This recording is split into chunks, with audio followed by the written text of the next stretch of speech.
Saudara Hotman yang akan bertanya. Silakan Pak Hotman. Saudara ahli, dalam praktek sampai Mahkamah Agung, agar audit dari ahli digital forensik memenuhi syarat, diperlukan berbagai persyaratan. Salah satu contoh kasus terbesar akhir-akhir ini adalah kasus narkoba Jenderal Teddy Minahasa, di mana saya sebagai salah satu kuasa hukumnya, pada waktu itu ada 2 ahli digital forensik. Salah satu pertanyaan pertama adalah, apakah saudara ahli punya sertifikat internasional sebagai ahli digital forensik? Itu pertanyaan pertama. Karena di pengadilan umum itu, kalau Anda tidak punya, Anda tidak diakui. Yang kedua, salah satu syarat mutlak agar digital forensik sah adalah account tersebut, aplikasi tersebut harus dikasih secara utuh kepada ahli, kemudian diaudit, kemudian ada istilahnya itu di-celebrate, isinya semua dibongkar. Itu mirip dengan audit kantor akuntan. Tidak mungkin kantor akuntan melakukan mengeluarkan neraca rugi laba tanpa diaudit semua dokumen dari perusahaan. Pertanyaan saya, apakah Anda pernah melakukan audit digital forensik di mana KPU, ya ini harus KPU menyerahkan kepada saudara si rekap tersebut untuk Anda audit? Pernah nggak dikasih? Dan kemudian dibuat berita acaranya dan kemudian di-celebrate isinya semua. Disitulah ketahuan kelemahan sistemnya dan sebagainya. Dan itu banyak parameternya. Pertanyaannya, apakah Anda itu hanya membuat kesimpulan dari publikasi-publikasi di media dan tuduhan-tuduhan saja, sepotong-sepotong, tanpa pernah melakukan celebrate atau digital forensik utuh isi dari si rekap tersebut? Terima kasih. Baik, dari Hakim. Cukup, silakan Pak Yudi dijawab singkat-singkat saja. Terima kasih. Mungkin dari yang terakhir ya, Pak Hotman. Celebrate itu nama alat, Pak, untuk kepentingan mobile forensik. Jadi istilah di celebrate itu tidak tepat itu ya. Beberapa pertanyaan mungkin yang coba saya cermati. Pertama kepada penanya dari KPU. Jadi tadi yang saya sampaikan itu memang sumber datanya itu adalah dari file yang disampaikan kepada partai ya. Nah, kami mencoba untuk melakukan query, melakukan pengecekan ya. Memang tidak melakukan apa yang disebut dengan pengecekan berjenjang. Jadi dalam prinsip kami, karena sudah terdigitalisasi semua mekanisme, seharusnya hal-hal semacam itu tidak lagi terjadi ya. Jadi berkaitan dengan DPT tadi ya. Jadi kami mencoba melakukan analisis itu berdasarkan file yang disampaikan kepada partai, kemudian kita coba lakukan searching, filtering berkaitan dengan beberapa field ya, dan kemudian ketemulah angka seperti itu. Jadi memang tidak melakukan verifikasi secara faktual ya. Kemudian yang terkait dengan, sekali lagi mungkin kembali ke Pak Hotman ya. Jadi yang saya sampaikan itu adalah pola pikirnya Pak, pola pikir digital forensik ya. Jadi kami dalam paparan ini tidak menyatakan bahwa kami melakukan aktivitas digital forensik. Karena memang kalau digital forensik secara resmi itu harus ada request, harus ada banyak prosedural ya. Nah, yang kita lakukan itu adalah berdasarkan data dan fakta yang ada ya. Kami tadi menampilkan source code. Dari mana source code itu? Dari yang terpublikasi sebenarnya. Siapapun bisa sebenarnya, karena itu bisa didapatkan secara langsung di dalam publik ya. Orang-orang IT saya kira mengerti betul apa yang disebut dengan web scraping, apa yang disebut dengan JSON ya, itu hal yang sudah biasa dilakukan. Jadi secara prinsip kita tidak melakukan digital forensik ya. Dan kalau berkaitan dengan kompetensi, alhamdulillah saya sudah hampir 20 tahun bergelut dalam dunia digital forensik, punya S2 digital forensik, S3 pun juga digital forensik. Kalau untuk masalah sertifikasi, dulu pernah mengikuti beberapa sertifikasi. Terima kasih. Kemudian berkaitan dengan dari Bang Refli dan Pak Bambang, mengenai kapan mulai terdeteksi angka itu. Jadi, kalau kita membuka satu situs, nama itu adalah web archive atau arsip internet itu, maka kita bisa melihat pada tanggal 14 Februari jam 18 itu ada saat pertama kali si rekap itu muncul datanya. Jadi dalam WIB itu kurang lebih sekitar jam 18.30. Nah, angka yang muncul itu sudah di angka kalau tidak salah ya 20 sekian untuk 01, 57 untuk 02, kemudian 03 pun ada angka itu ya. Nah, angka ini tidak banyak berubah. Bahkan ketika saya sampaikan ketika ada pernyataan mengenai ada kesalahan terkait dengan 154.000 TPS itu ternyata tidak berdampak ya. Logikanya ketika proses verifikasi, ketika data itu masuk ya, maka tentunya proses validasi itu akan bergerak dengan cepat, dinamis ya. Nah, dinamis itu tentunya akan juga berdampak kepada pergerakan angka. Dan saya kira itu pernah terjadi pada kalau ada publikasi-publikasi hasil itu selalu ada pergerakan angka ya. Nah, pergerakannya tidak terlihat seperti itu. Kemudian kenapa yang muncul di Sirekap dengan yang berjenjang ini sama ya. Justru itulah yang menjadi pertanyaan kenapa yang sama ya. Jadi ketika ada permasalahan di Sirekap, kemudian dikonfirmasi dengan berjenjang, ternyata kok sama gitu ya. Nah, itu justru yang harusnya nanti menjadi kewenangan dari mungkin majelis atau siapapun memerintahkan untuk kepentingan audit, untuk memeriksa betul kenapa kok bisa seperti ini gitu. Terkait dengan hilangnya metadata hasil. Jadi memang dalam dunia image forensik khususnya bahwa yang namanya metadata itu sesuatu yang krusial. Metadata itu akan memberikan identitas mengenai keaslian originalitas suatu objek. Ya. Dalam hal ini, kalau saya gambar diunggah, maka akan ada metadata. Di situ akan cerita mengenai kapan, kemudian kualitasnya sebagainya. Nah, dalam kasus ini kami melihat bahwa ada upaya untuk kemudian mendrop informasi metadata. Dengan hilangnya metadata, maka kemudian kita tidak bisa lagi memverifikasi. Kalau dari sisi aspek hukum forensik, ketika suatu data metadata sudah hilang, kita tidak bisa lagi mengatakan itu sebagai asli, ya, otentis.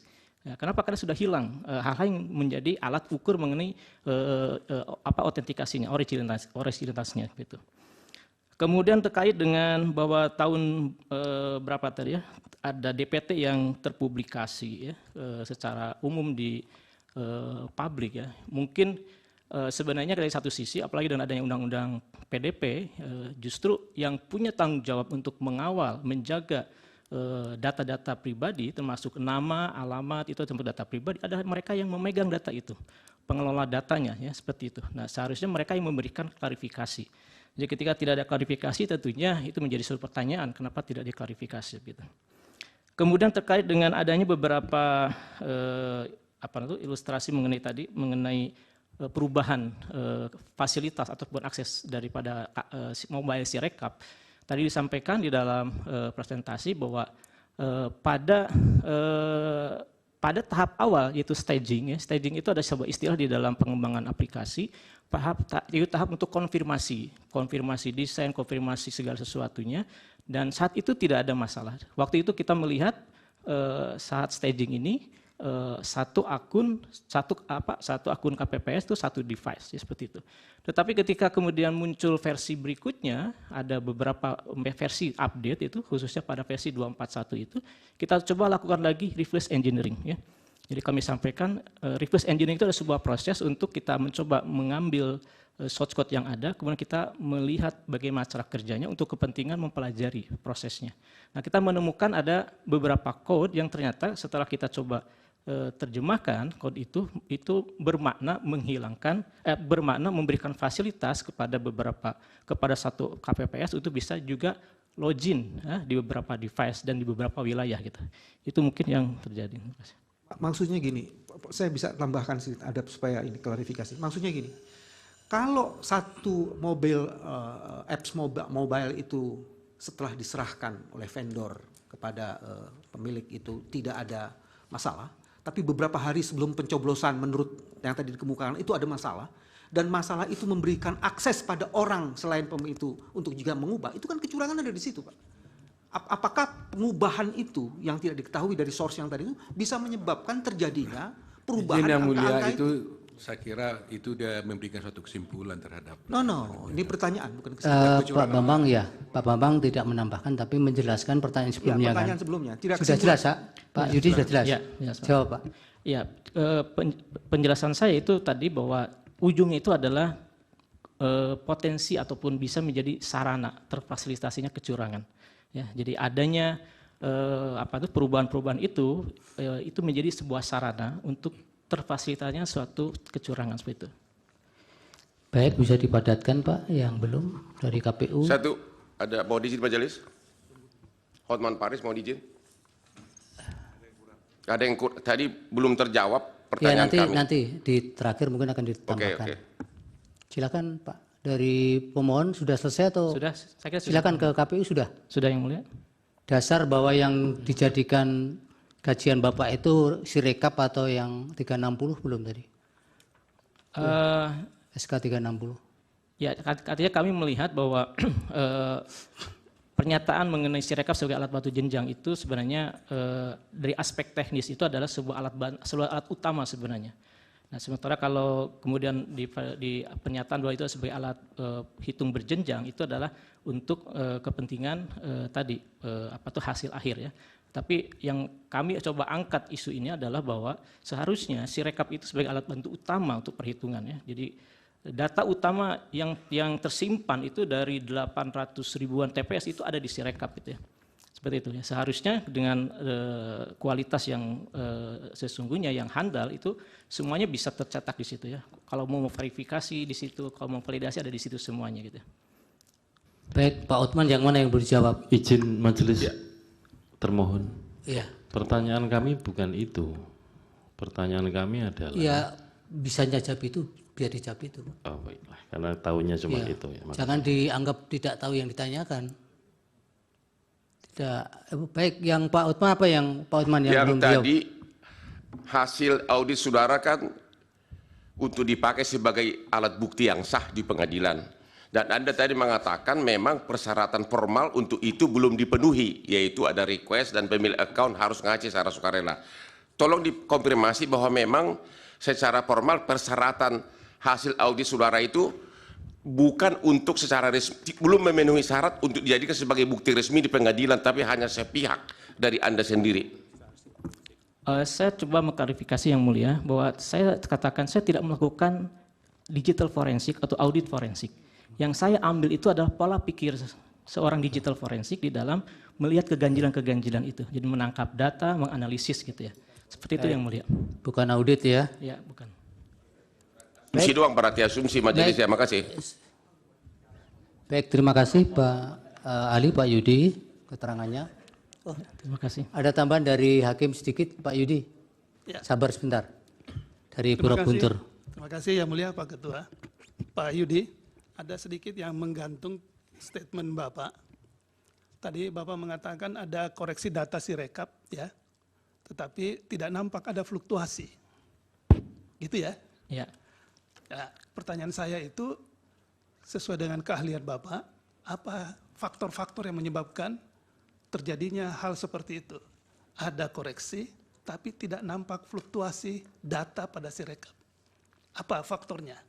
Kan Bapak ahli IT kan pasti bisa memahami kira-kira faktornya disebabkan kalau begini, kalau terjadi mestinya menurut penalaran yang wajar kalau terjadi terjadi koreksi mestinya harus ada fluktuasi, ada perubahan dari data. Nah, menurut keahlian Bapak itu faktornya apa tuh kira-kira?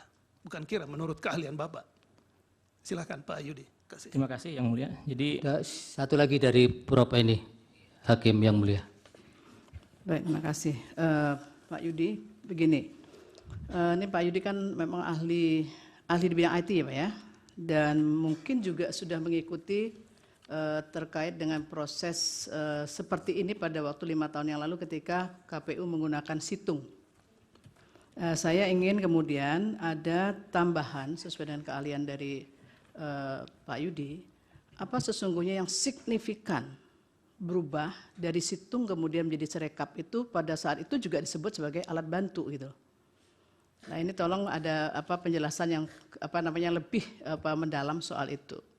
Karena dulu juga situng ini juga menjadi salah satu yang dipermasalahkan di dalam proses persidangan dan sekarang muncul lagi Sirekap. Lah ini coba dijelaskan dari sisi keahlian Bapak apa sesungguhnya sudah berubah sebagaimana juga pada waktu persidangannya dulu itu juga ditekankan mengenai bagaimana seharusnya untuk lebih mengoptimalkan keakuratan dari penggunaan sistem itu. Coba dijelaskan apakah ada perbedaan yang sangat signifikan dari kedua sistem itu. Terima kasih.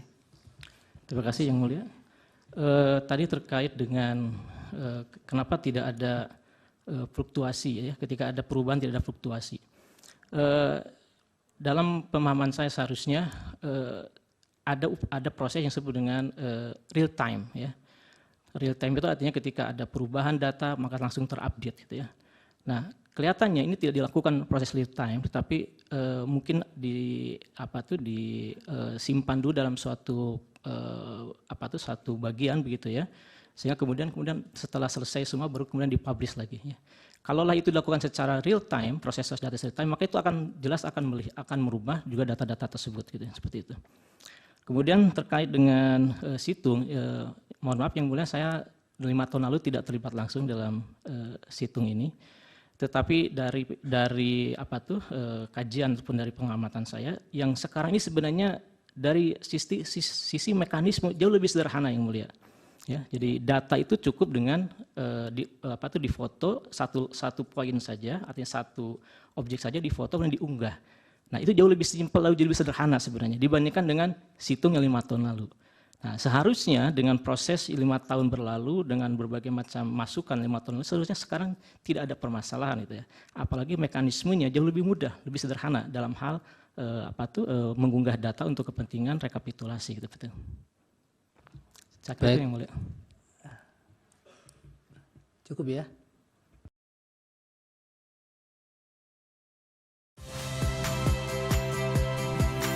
Saya Fili Reabella.